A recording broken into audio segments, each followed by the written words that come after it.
Le championnat des rallyes belges prend donc son envol dans des conditions météo détestables. Une ouverture arrosée, en d'autres termes. Histoire d'effacer le terrible souvenir de l'an passé, Bernard Münster est là avec une Subaru Impreza Gruppa et le plateau est à la hauteur. Van de Voer s'élance aux commandes d'une Ford Escort WRC utilisée par Delcourt au Monte-Carlo. David Loax, un homonyme, est également au départ. Après la Clio Williams la saison passée, il a choisi une Corolla WRC. Gauche 0 et jump en frein pour gauche 5, resserre. En 2 litres, la lutte opposera principalement le jeune surdoué Chris Prinsen sur une Mégane Kit Car nouvelle version et une figure connue des rallyes belges et mondiaux, Marc Duet aux commandes de la championne du monde en Formule 2.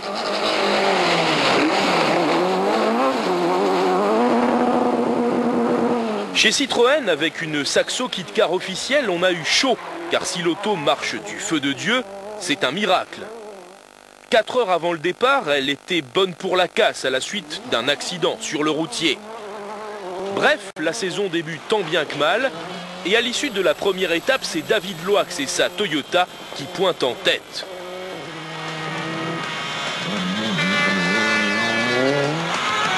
Le lendemain matin, le terrain est toujours aussi détrempé et si à pied c'est désagréable, en voiture c'est spectaculaire. Marc Duet en témoigne.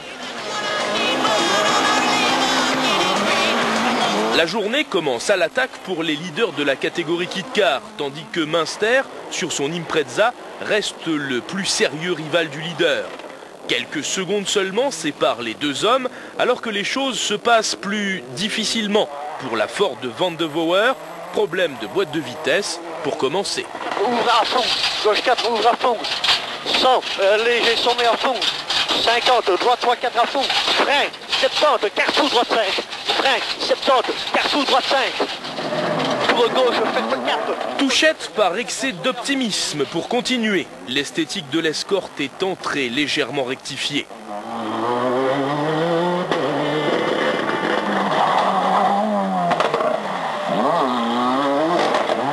À cet instant, David Loax semble avoir la course en main, avec la possibilité de gérer une avance qui s'accentue au fil des spéciales.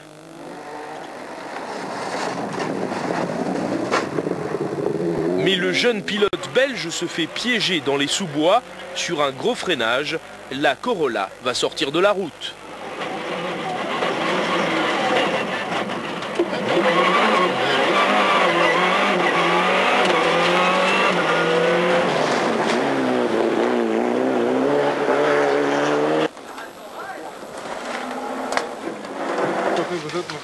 C'était un gros piège en reconnaissance. Chaque fois qu'on est passé ici, il y avait de la neige, donc on n'a pas su bien essayer les freinages. Et bon, nous, dans nos notes, on n'avait pas de frein. Et bon, l'ouvreur, je suppose qu'il n'a pas vu que ça glissait. Donc on est arrivé au même, je veux dire, à la même vitesse que les autres épingles, mais seulement ici, ça glissait beaucoup plus. Donc ça arrive, ça ne devrait pas, mais bon, c'est comme ça. Il faut essayer d'oublier et de passer au futur. Le piège était là pour tout le monde. Petite consolation, Loax ne sera pas le seul à abandonner dans ce virage.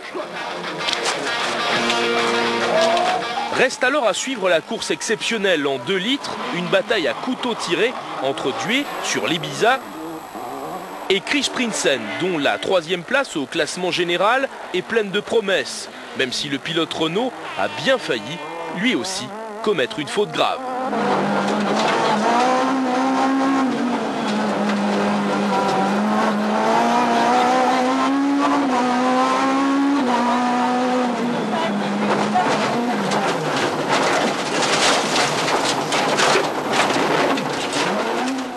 Une sortie de route sans gravité pour la Mégane, hormis un peu de polyester cassé et pas mal de temps perdu sur la Seat.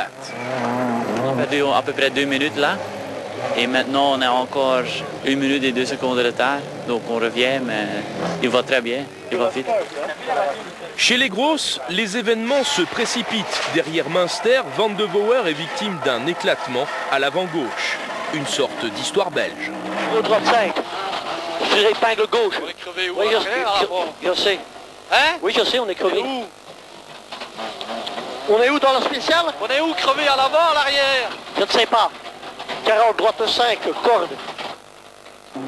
La Ford réussira à rejoindre le point stop avant de caler définitivement. J'ai dû m'arrêter pour laisser passer les gars, pour ne pas les gêner, parce qu'il y a des endroits où c'est très étroit, quoi. Je ne sais pas ce qu'ils vont pouvoir faire, je ne sais pas si ça vient du moteur ou d'un capteur. Van de Voer abandonne à quelques spéciales de la fin du rallye. Pendant ce temps, la course de Pascal Gabin en tête de la classe 1600 continue de façon spectaculaire. Même si la petite Citroën est loin des leaders en 2 roues motrices, 3e à l'arrivée, Marc Duet. Ça a été difficile, mais on a tout fait pour rester au contact et à un moment j'ai risqué un peu gros et j'ai perdu. Sur le podium à la 2e place, la Mégane de Chris Prinsen.